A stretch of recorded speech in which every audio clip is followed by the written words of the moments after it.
রক্তাক্ত জুলাই গণ অভ্যুত্থানের সূত্রপাত হয় ২০২৪ সালের ১৪ জুলাই। তৎকালীন প্রধানমন্ত্রী শেখ হাসিনার বিতর্কিত এক বক্তব্যের কয়েক ঘণ্টার মধ্যেই বিক্ষুব্ধ হয়ে ওঠে ঢাকা বিশ্ববিদ্যালয় শিক্ষার্থীরা। আওয়ামী লীগ সরকারের দুঃশাসনের প্রতিবাদ করতে শিক্ষার্থীরা সেদিন হল থেকে বেরিয়ে পড়েন। তাদের দুঃসাহসিক এই ভূমিকায় কোটা সংস্কার আন্দোলন রূপ নেয় বিপ্লবে। জুলাই বিপ্লবের সম্মুখ সারির যোদ্ধা আসিফ মাহমুদ সজীব ভূঁইয়া এটিএন বাংলাকে বলেন, এদিনই গণমানুষের মনে স্বৈরাচারের বিরুদ্ধে কথা না বলতে পারার ভয় কেটে যায়। জুলাই সেই উত্তপ্ত দিন নিয়ে রিপোর্ট করেছেন মুশফিকুর রহমান।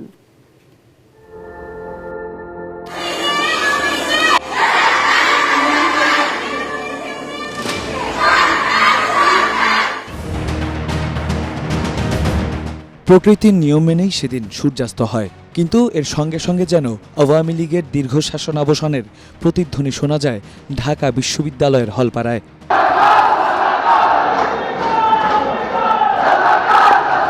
১৪ জুলাই বিকেল ৪:৫টা শিক্ষার্থীদের দাবি তোয়াক্কা না করে গণভবনে সংবাদ সম্মেলনে শেখ হাসিনা দেন এই বিতর্কিত বক্তব্য।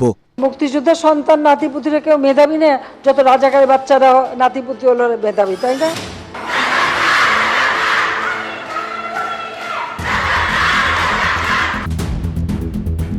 ফুঁসে ওঠে গোটা বাংলার ছাত্রছাত্রীরা। গতি পায় কিছুটা ধীর গতিতে চলা বৈষম্য বিরোধী কোটা সংস্কার আন্দোলন। হলপাড়ার প্রতিবাদে উত্তপ্ত হয়ে ওঠে ঢাকা বিশ্ববিদ্যালয়। ওই রাতে রাজু ভাস্কর্য এবং ভিসি চত্বরে জড়ো হয়ে নানা স্লোগান দেন বিক্ষুব্ধ শিক্ষার্থীরা।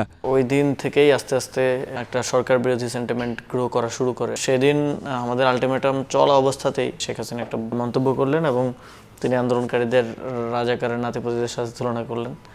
তো এরপরে খুব অর্গানিকভাবেই ছেলেদের হলগুলো থেকে মেয়েদের হলগুলো থেকে সবাই বের হয়ে আসে। ওই দিনটাতেই আপনার এই যে ফ্যাসিবাদের সবচেয়ে বড় আইকন শেখ হাসিনা, তার বক্তব্যের সাথে সাথে তার বিরোধিতা করা, রাজপথে নেমে আসা এবং স্লোগান দেয়া এবং এই যে ফ্যাসিবাদের মোরালটাকে ভেঙে দেয়া এবং তার বিরুদ্ধে যে কেউ কথা বলতে পারে না, এই যে এক ধরনের মনস্তাত্ত্বিক ভয় ছিল, এই ভয়টা ভেঙে যাওয়াটা ওই দিনটা গুরুত্বপূর্ণ। যারা রাজাকারদের পক্ষে তোষণ করে চাকরিতে যাওয়ার যোগ্যতা তাদের থাকবে।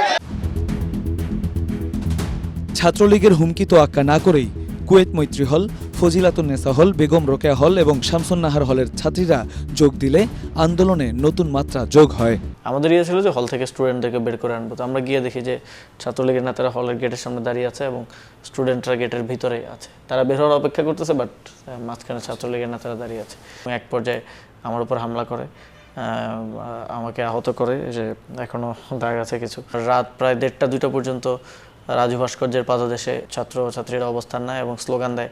এত বড় ম্যাসিভভাবে স্টুডেন্টরা নেমে আসাটা এবং সবার অ্যাপ্রোচটা খুব একটা শান্তিপূর্ণ ছিল না আর কি। ক্যাম্পাসের ছাত্রলীগের একটা অংশ ভয়ে হল ছেড়ে দেয় সেদিন রাতে। কোটা সংস্কার আন্দোলন রূপ নিতে শুরু করে জুলাই বিপ্লবে। সেই রাতে ঢাকা ছাড়াও রাজশাহী বিশ্ববিদ্যালয়, সিলেট সহ দেশের বিভিন্ন প্রতিষ্ঠানে বিক্ষোভ মিছিল করে শিক্ষার্থীরা।